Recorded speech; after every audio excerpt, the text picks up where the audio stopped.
Charles vlog India എന്ന എൻ്റെ ഈ ചാനലിലേക്ക് എല്ലാവർക്കും സ്വാഗതം. ഞാൻ കഴിഞ്ഞൊരു 10-40 വർഷമായിട്ട് നിരന്തരം യാത്രയിലായിരുന്നു. കാരണം എൻ്റെ ജോലി അതായിരുന്നു. ഞാൻ ബാംഗ്ലൂരിൽ ചിക്പേട്ട് എന്ന് പറയുന്ന തുണി മാർക്കറ്റിൽ നിന്ന് കേരളത്തിലുള്ള ഏകദേശം നമ്മുടെ കാസർഗോഡ് മുതൽ തിരുവനന്തപുരം വരെയുള്ള എല്ലാ ജില്ലകളും ഇത്രയും വർഷം യാത്ര ചെയ്യായിരുന്നു. അതിനിടയ്ക്കൊരു 15 വർഷം UAE-യിലും സൗദിയിലും ഒക്കെ ആയിരുന്നു. അതുകൊണ്ട് ഈ യാത്രാ വിവരണം ചെറുതായിട്ടൊന്ന് അവതരിപ്പിക്കുന്നു. എൻ്റെ സഹപാഠികൾ പിന്നെ യാത്രയൊക്കെ താല്പര്യമുള്ളവരൊക്കെ ഇത് കാണും, പിന്നെ അത് സബ്സ്ക്രൈബ് ചെയ്തും ഷെയർ ചെയ്തൊക്കെ സഹായിക്കും എന്നുള്ള വിചാരത്തോടെയാണ് ഈ ചാനൽ ഞാനിപ്പോൾ ആരംഭിക്കുന്നത്. യാത്രകളെക്കുറിച്ച് പറയുമ്പോൾ എൻ്റെ ആദ്യ യാത്ര, ദീർഘയാത്ര എന്ന് പറയാവുന്നത് ഞങ്ങൾ കോട്ടയം ജില്ലയിലെ തീക്കോയിൽ നിന്നും കണ്ണൂർ ജില്ലയിലെ ആലക്കോട്ടേക്ക് താമസം മാറ്റുമ്പോഴായിരുന്നു. അതാണ് ഏറ്റവും ആദ്യത്തെ ഒരു ദീർഘയാത്ര എന്ന് പറയാവുന്നത്.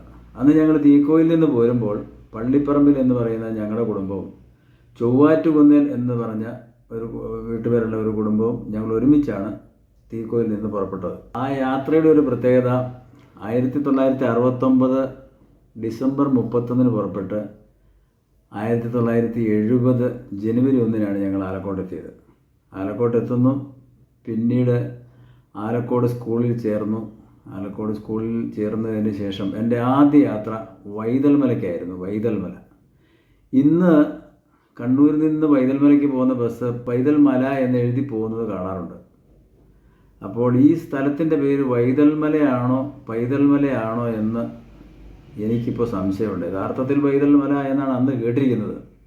ഇപ്പോൾ ചില ബസ്സിലും ചില ആൾക്കാരൊക്കെ പലയിടത്തും പൈതൽമല എന്ന് എഴുതി കാണുന്നുണ്ട്. അത് ഇപ്പം നമുക്കൊന്നും ചെയ്യാൻ പറ്റത്തില്ല. എങ്കിലും അതൊന്ന് വൈതൽമലയായി കണ്ടാൽ കൊള്ളാമെന്നൊരാഗ്രഹമുണ്ട്. അന്ന് ഞാൻ 5ാം ക്ലാസ്സിൽ പഠിക്കുമ്പോൾ ക്ലാസ്സിൽ ഇങ്ങനെ നോട്ടീസ് വായിച്ചു, അടുത്ത ദിവസങ്ങളിൽ അവിടുത്തെ അധ്യാപകരുടെ നേതൃത്വത്തിൽ വൈതൽമല കാണാൻ കൊണ്ടുപോകുന്നു. ഞാൻ 5ാം ക്ലാസ്സിലാണ് പഠിക്കുന്നത്, അപ്പം ഏകദേശം ഒരു 10 വയസ്സായിരിക്കും. എന്തായാലും ഈ യാത്രകളെല്ലാം ഇന്ന് ചെയ്യാനുള്ള കാരണം എനിക്ക് അന്നേ ഇതിലൊരു താല്പര്യം ഉണ്ടായിരുന്നുള്ളതായതുകൊണ്ടായിരിക്കാം. വീട്ടിൽ ചെന്ന് ചോദിച്ച് ഞാനവിടെ പോക്കോട്ടെ എന്ന് ചോദിച്ചു. അനുവാദം തന്നു. ഒരു പൊതിച്ചോറൊക്കെ കെട്ടി വന്നപ്പോൾ 5ാം ക്ലാസ്സുകാരനായിട്ട് എൻ്റെ ഓർമ്മയിൽ ഞാൻ മാത്രമേ ഉണ്ടായിരുന്നുള്ളൂ എന്ന് എനിക്ക് തോന്നുന്നത്.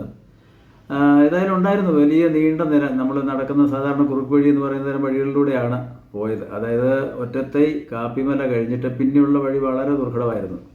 അതിലേറ്റവും ചെറിയൊരു കുട്ടി ഞാനായിരുന്നു. എങ്കിലും പൈതൽമലയുടെ മുകളിൽ ചെല്ലുന്നു. ആലക്കോട് പുഴ ഉത്ഭവിക്കുന്ന സ്ഥലമാണെന്നൊക്കെ സാർമാരും മറ്റ് നമ്മുടെ കുട്ടികൾ കൂടെയുള്ളവരൊക്കെ പറഞ്ഞതെല്ലാം ഞാൻ പോയി കണ്ടു. അവിടെ നീലക്കൊടുവേലിയുണ്ട്, ഏതൊരു കുളമുണ്ടെന്നൊക്കെ പറഞ്ഞ് ആരാണ്ടോ കൂട്ടിക്കൊണ്ട് പോയി അതൊക്കെ പോയി കണ്ടു. അവിടെ നിന്ന് കർണാടക ഫോറസ്റ്റ് കാണാം. അതൊക്കെ വലിയ കാര്യമാണ്. ചെറിയൊരു കുട്ടിയായിരുന്നല്ലോ. അപ്പം അന്ന് മുതലേ ഈ യാത്ര ആകാംക്ഷകൾ ഉണ്ടായിരുന്നത് കൊണ്ട് ഏതായാലും ദൈവം എന്നെ അതിലെത്തിക്കുകയും ചെയ്തു. ഇതിൻ്റെ മറ്റ് ചെറിയ ചെറിയ ഭാഗങ്ങളായിട്ട് അവതരിപ്പിക്കുക, അപ്പോഴേ ആൾക്കാർക്കത് കാണാൻ പറ്റുള്ളൂ എന്നുള്ള തോന്നലുകൊണ്ട് ഇന്നിവിടെ അവസാനിപ്പിക്കുകയാണ്.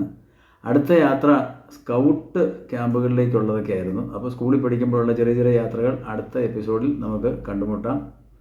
എല്ലാവരും ഈ ചാനലിനെ ഷെയർ ചെയ്തും സബ്സ്ക്രൈബ് ചെയ്തും സഹായിക്കണമെന്ന് അഭ്യർത്ഥിച്ചുകൊണ്ട് ഇതിന്നിവിടെ അവസാനിപ്പിക്കുന്നു. വീണ്ടും കാണാം.